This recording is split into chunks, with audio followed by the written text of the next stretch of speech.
সালামু আলাইকুম এভরিওয়ান। আজকে বাংলাদেশ 2-1 গোলে হেরে যায় সিঙ্গাপুরের কাছে। এটা শুনে বাঙালি হিসেবে নিশ্চয়ই আপনি কষ্ট পাইয়ে থাকবেন, বাট দিন শেষে বাংলাদেশি প্লেয়ারদের যে অগ্রগতি সেটা অস্বীকার করার কোনো সুযোগ নাই।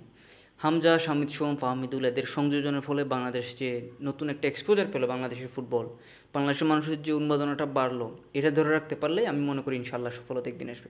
আজকে হোক কালকে হোক, সমালোচনা হবে, সেটা আপনি আটকাতে পারবেন না। কোনো দল যদি বাজে পারফর্ম করে সমালোচনা হবে। আজকে বাংলাদেশের যেই জিনিসটা সবচেয়ে বেশি ভোগাইছে সেটা হচ্ছে ডিফেন্স লাইন অ্যান্ড হচ্ছে ফরওয়ার্ড, অর্থাৎ মেইন নাম্বার 9। বাংলাদেশের এই মুহূর্তে একজন প্রপার নাম্বার 9 দরকার, যে হচ্ছে দারুণ ফিনিশিং দিতে পারবে এবং 1-to-1-এ খুবই পারদর্শী হতে হবে। আমি জানি বাংলাদেশের জন্য অতটা সহজ না একটা এরকম প্রপার একটা নাম্বার 9 বিল্ড করা, বাট অসম্ভবও কিছু না। বাংলাদেশ যদি এতটুকু করতে পারে তাহলে এটাও করতে পারবে শেষ পর্যন্ত। অন্যদিকে গোলকিপারের হাইট নিয়ে আমার বেশ কিছু প্রশ্ন থাকবে, এটা নিয়ে সমালোচনা করা যেতেই পারে। গোলকিপারের বেশ কটি গোল সে করেছে, বিশেষ করে যেটা কনসিড করেছে প্রথম গোলটা সে পাঞ্চ করতে গিয়েছিল এবং সেটা তার আয়ত্তের বাইরে ছিল। তার আসলে গোল লাইন ছেড়ে আসার কোনো প্রশ্নই আসে না সেক্ষেত্রে। তারপরে সে গেছে, সে যদি এটা পাঞ্চ করতে পারতো, বল যদি বের করে দিতে পারতো, তাহলে আমরা সবাই হয়তো বাহবা দিতাম। কিন্তু এই মুহূর্তে এটা আমি বলবো বড় একটা ডিসঅ্যাডভান্টেজ গোলকিপারের হাইট। এটা নিয়ে আপনার মাথা ঘামাইতেই হবে, এছাড়া কোনো ওয়ে নেই। অন্যদিকে ফাহমিদুল খুব বেশি ভালো পারফর্ম করেছে বলা যাবে না, বাট খুব বেশি খারাপ করেছে এমনও না। কিছুটা বল লুজ করেছে, তার ডিসিশন মেকিংয়ে আরেকটু ইমপ্রুভ করা দরকার।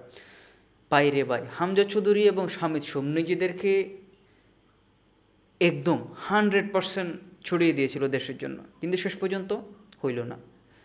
তাও লাস্টে একটা পেনাল্টি হয়তো বাংলাদেশ পেতে পারত, কিন্তু রেফারির সিদ্ধান্ত চূড়ান্ত, এটা মেনে নিতে হবে। এটা নিয়ে আক্ষেপ করার কিছু নেই, আমি মনে করি এটা নিয়ে আক্ষেপ করার কিছু নেই, এটা মেনে নিতে হবে। ফুটবলে এরকম অহরহ ঘটনা ঘটে। সো সব মিলিয়ে বাংলাদেশের জন্য খুব ভালো একটা শুরু ছিল আজকের দিনটা, যদি আপনি তুলনা করেন আর কি। হামজা চৌধুরী আর শামিদ সোম এদের দারুণ প্রচেষ্টায় সেকেন্ড হাফে বাংলাদেশ একটা নতুন শুরু করেছিল এবং বাংলাদেশ খুব ভালো, কোনো প্রকার সুযোগই দেয়নি অ্যাকচুয়ালি সিঙ্গাপুরকে। সেকেন্ড হাফে বাংলাদেশ অসাধারণ ফুটবল উপহার দিয়েছে সেকেন্ড হাফে, এটা বলতে হবে। আর ভক্তদের উল্লাস উন্মাদনা বাংলাদেশের ফুটবলকে নতুন এক দিগন্তের সূচনার দ্বারপ্রান্তে নিয়ে গিয়েছে। বাংলাদেশের মানুষ যে কোন লেভেলের ফুটবল পাগলা, এটা আজকের ম্যাচ যদি আপনি না দেখেন সচক্ষে তাইলে বুঝতে পারবেন না।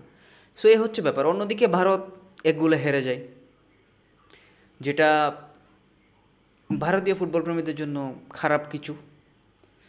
আমি চাইব বাংলাদেশ খুব শীঘ্রই নতুনভাবে দল গঠন করুক, অথবা এই দলটাকে আরেকটু সুসংগঠিত করে একজন প্রপার নাম্বার 9 বিল্ড আপ করে দেশের ফুটবলকে এগিয়ে নিক। ভালো থাকবেন, সুস্থ থাকবেন। আগামীকালকে ভোরে ব্রাজিল এবং আর্জেন্টিনার আলাদা আলাদা ম্যাচ রয়েছে। আই হোপ সবাই ফুটবল এনজয় করতেছেন। এই আর কি, ফুটবল এনজয় করতে থাকুন, ভালো থাকুন, সুস্থ থাকুন। আল্লাহ হাফেজ।